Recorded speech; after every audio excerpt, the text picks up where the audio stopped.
Le coronavirus expliqué aux enfants. Il y a un nouveau mot que tu as certainement déjà entendu. Tu as peut-être entendu des gens autour de toi l'utiliser ou bien tu l'as entendu à la radio, sur des chaînes d'infos ou sur Internet. Ce mot est la raison pour laquelle tu ne vas plus à l'école. La raison pour laquelle tu ne peux plus aller dehors très souvent ni voir tes copains. La raison pour laquelle le ou les adultes qui s'occupent de toi restent à la maison. Ce mot c'est coronavirus. Qu'est-ce que le coronavirus ?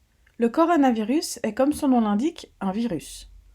Les virus sont des germes minuscules tellement petits que l'on ne peut pas les voir à l'œil nu. Ils sont si légers qu'ils flottent dans l'air dans des petites gouttelettes d'eau et se posent sur ta peau sans que tu les sentes. Si certains de ces germes entrent à l'intérieur de ton corps, ils peuvent s'y multiplier et te rendre malade. Il existe de nombreux coronavirus et certains peuvent nous contaminer. Si tu as été infecté par l'un d'entre eux, tu as peut-être eu simplement le nez qui coulait ou de la toux. Mais lorsque ce nouveau coronavirus entre à l'intérieur de l'organisme, il provoque une maladie appelée Covid-19. Co pour corona, V pour virus, D pour disease, maladie en anglais, et 19 car il est apparu en 2019. Quand certaines personnes parlent d'attraper le coronavirus, ils parlent en fait de cette maladie. Comment attrape-t-on le coronavirus ? Comme il est nouveau, les scientifiques ne connaissent pas encore tout sur le coronavirus, mais ils pensent qu'il y a deux manières principales de l'attraper. Les germes du Covid-19 vivent dans la gorge et dans la bouche des gens. Quand quelqu'un qui a le Covid-19 tousse, éternue ou souffle, il projette hors de sa bouche des minuscules gouttelettes d'eau contenant des germes. Même si tu ne peux pas voir les germes, tu peux parfois voir ces petites gouttelettes. Quand il fait froid, tu fais un petit nuage de buée.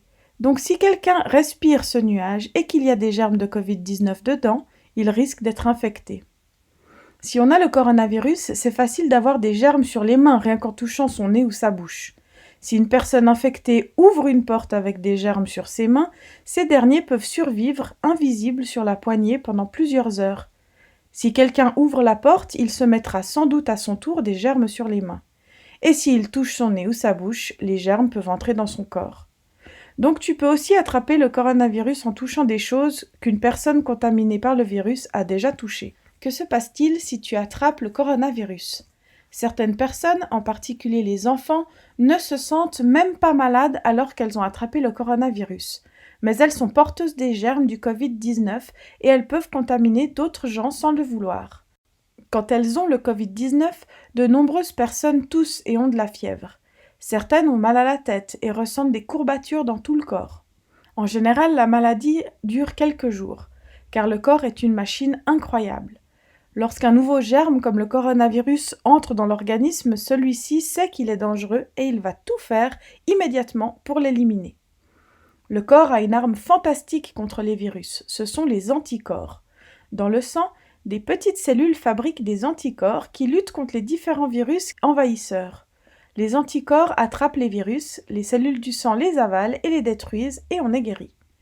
Chacun de nous possède plus de 10 milliards d'anticorps différents. Cela veut dire qu'il y a plus d'anticorps différents à l'intérieur de toi en ce moment que de personnes sur la Terre. Alors pourquoi les gens ont peur d'attraper le coronavirus ? Presque tout le monde est suffisamment en bonne santé pour pouvoir combattre le coronavirus. Mais il y a certaines personnes qui sont moins en forme et pour qui c'est plus difficile. Par exemple les personnes âgées qui ont plus de 70 ans, ou bien les personnes qui ont déjà d'autres maladies comme le cancer qui les rendent plus fragiles. Ils ont plus besoin d'aide que les autres pour combattre le coronavirus. Par exemple, ils vont devoir aller à l'hôpital pour utiliser un respirateur, une machine spéciale qui les aidera à respirer. Malheureusement, parfois ce n'est pas suffisant pour leur permettre de guérir et il peut arriver qu'ils meurent. C'est pourquoi ces personnes doivent vraiment rester à la maison pour être sûres de ne pas attraper le coronavirus. Pour les protéger, les visites leur sont interdites. Cela veut dire qu'on ne pourra pas aller les voir pendant un moment. Sait-on soigner le Covid-19 ? La plupart des gens guérissent du Covid-19 tout seuls, mais les médecins et les chercheurs veulent soigner tout le monde rapidement et sans risque. Les médecins n'ont pas encore trouvé de traitement pour soigner le Covid-19 car c'est une nouvelle maladie. Certains médicaments qu'ils utilisent déjà pourraient le soigner, alors ils font des tests avec des personnes malades. Mais même si ces médicaments ne marchent pas, les scientifiques font des recherches pour trouver des médicaments contre le coronavirus complètement nouveaux que personne ne possède encore. Les chercheurs travaillent aussi pour mettre au point un vaccin. Un vaccin est un médicament spécial que l'on injecte en général dans le corps alors qu'on est en bonne santé. Ce médicament contient des virus en petite quantité pour qu'ils ne soient pas dangereux, mais qu'ils permettent au corps de développer des anticorps pour combattre la maladie plus rapidement si on l'attrape. Tu as sûrement déjà eu des vaccins quand tu étais bébé pour te protéger de certaines maladies. Il faut plusieurs mois pour fabriquer un nouveau médicament. Alors, avant de pouvoir l'utiliser pour tout le monde, il faut être sûr que c'est efficace et sans danger. Et donc, il faut le tester d'abord avec prudence sur un petit nombre de personnes. Ensuite, une fois qu'on est sûr de son efficacité, il faut en fabriquer pour tous ceux qui en ont besoin. Pourquoi certains lieux ont été fermés ? Même si beaucoup de gens guérissent, c'est vraiment très important d'éviter que des personnes qui pourraient être gravement malades attrapent le coronavirus. Il faut donc tout faire pour s'assurer que les personnes les plus fragiles ne soient pas contaminées. De plus, si trop de monde tombe malade en même temps, les hôpitaux vont être débordés et les soignants ne pourront plus s'occuper des malades. Le coronavirus s'attrape tellement facilement qu'il faut vraiment faire attention à ne pas s'approcher trop près des personnes qui ne vivent pas avec nous. Et c'est pourquoi tous les lieux où de nombreuses personnes sont rassemblées, comme les écoles ou les bibliothèques, ont fermé pour le moment. Le gouvernement a décidé qu'il interdit de sortir de chez soi, sauf si c'est vraiment indispensable, c'est ce qu'on appelle le confinement. Certains, comme les médecins, les infirmières, les personnes qui travaillent dans les magasins d'alimentation ou qui font des livraisons, ont le droit de sortir pour aller travailler. On peut également sortir de chez soi pour aller faire des courses, prendre l'air ou faire du sport, pas trop longtemps et tout seul en gardant ses distances avec les autres. Qu'est-ce que ça fait de rester à la maison tout le temps ? Parfois, rester à la maison avec les personnes avec qui l'on vit, c'est vraiment super. On peut faire plein de choses qu'on ne fait pas d'habitude lorsqu'on va à l'école ou que les adultes travaillent. Mais des fois aussi, on s'ennuie. Et c'est normal de ressentir tout ça. Et sans doute que les personnes qui vivent avec toi ressentent parfois aussi les mêmes choses, même s'ils essayent de ne pas le montrer. L'adulte ou les adultes qui te gardent se sentent peut-être aussi parfois inquiets et préoccupés, pour le travail, ou bien parce qu'il faut sortir faire des courses. Si tu es inquiet, n'hésite pas à parler à la personne qui te garde. Tu peux aussi en parler à un professeur ou à quelqu'un de ta famille par téléphone, par mail ou par message. Que puis-je faire pour aider ? D'abord, tu aides déjà beaucoup en restant chez toi et en respectant les consignes pour éviter de transmettre le coronavirus à d'autres personnes. Sais-tu que tu peux tuer le virus avec du savon ?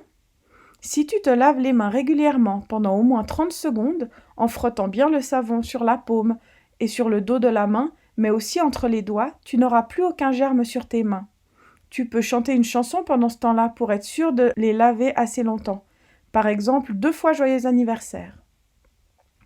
Si tu dois te moucher ou essuyer ton nez, utilise un mouchoir en papier, puis jette-le dans la poubelle et n'oublie pas de te laver les mains ensuite, car le coronavirus vit dans ta morve et il peut y en avoir sur tes doigts. Si tu tousses ou si tu éternues, fais-le dans le creux de ton coude, mais pas dans tes mains. Cela évitera aussi de transmettre le coronavirus. Si tout le monde respecte ces gestes barrières, cela permet de lutter contre l'épidémie. Que puis-je faire encore ? Une autre chose que tu peux faire, c'est d'être agréable avec les personnes avec qui tu vis. C'est parfois difficile, mais c'est important pour tout le monde. Si tu vis avec ton frère ou ta sœur, tu les trouves peut-être parfois énervants, mais essaye de ne pas trop te disputer avec eux. Si tu vis avec des adultes, tu peux les aider à préparer leur repas, mettre la table, ranger, ou bien leur faire un câlin si tu en as envie. Même si tu ne vas pas à l'école, tu peux continuer à faire tes devoirs. Cela t'occupera et t'aidera à ne pas t'ennuyer. Et quand tu retourneras à l'école, tu auras appris plein de choses. Si tu n'as pas d'ordinateur ou une tablette personnelle, arrange-toi pour partager équitablement avec les autres. Et puis, souviens-toi, peut-être que les adultes avec qui tu vis ont aussi du travail. Si c'est le cas, tu peux les aider en essayant de ne pas les déranger. Ils auront plus de temps ensuite pour faire des choses sympas avec toi. En attendant, pourquoi ne pas écrire une liste de ce que tu aimerais faire avec eux ? Qu'est-ce qui va se passer après ? C'est une période étrange pour tout le monde, et tout autour du monde. Mais si nous sommes prudents et que nous restons chez nous, nous faisons ce qu'il faut pour freiner l'épidémie. Et cela donne du temps aux chercheurs et aux médecins pour soigner les maladies et pour trouver des médicaments et des vaccins contre le Covid-19. Un jour, bientôt on l'espère, même si on ne peut pas savoir exactement quand, on pourra revoir les gens qu'on aime et qui ne vivent pas avec nous, jouer avec nos copains, retourner à l'école et refaire plein de choses qu'on ne peut pas faire aujourd'hui. Un jour, cette période étrange sera finie. Et à l'école alors, comment ça va se passer ? Nous allons bientôt nous revoir à l'école, j'espère que tu te réjouis. À l'école aussi, nous allons devoir continuer à faire attention les uns aux autres pour éviter de se passer le virus. D'abord, nous allons nous retrouver en demi-classe pour éviter d'avoir à être trop nombreux dans une même classe. Les récréations seront aussi un peu spéciales.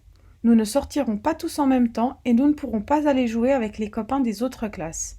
Il ne faudra pas partager sa nourriture avec ses copains, même si on en a très envie. En classe, nous allons trouver de nouvelles stratégies pour fonctionner et éviter d'être trop proches les uns des autres. Il faudra éviter de venir trop près des adultes, pas de bisous, de câlins ou de secrets au creux de l'oreille de ton maître ou de ta maîtresse. Il est important que tu gardes précieusement ton matériel pour ne pas avoir besoin d'en emprunter aux autres. Mais si l'on fait tout cela, c'est pour prendre soin des personnes qui nous entourent et gagner la bataille contre le coronavirus.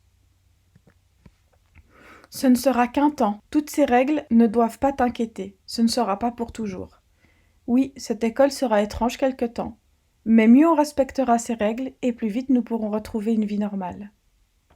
Et bientôt, on pourra se dire « Nous avons réussi, tous ensemble ».